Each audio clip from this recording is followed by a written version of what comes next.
This pretty pitty is Diva. Diva was recently owner surrendered here to Irving Animal Services, and they said she was aggressive to humans.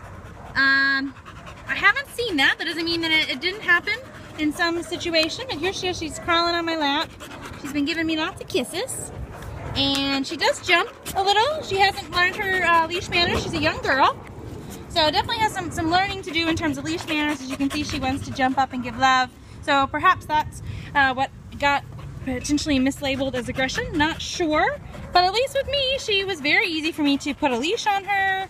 As you can see, she came out here and she just wants to be on my lap, and I can rub and pet her all over, and she's pretty content. She is a happy girl. You can see that tail wagging. You can come meet Miss Diva here at the Irving Animal Shelter and check her out yourself. The shelter is open Tuesday through Saturday from typically 11 to 6 on Tuesday through Friday, and on Saturdays from 10 until 5. We're located near the south entrance of the DFW airport, and Diva and all of her buddies here at the shelter would love to meet you.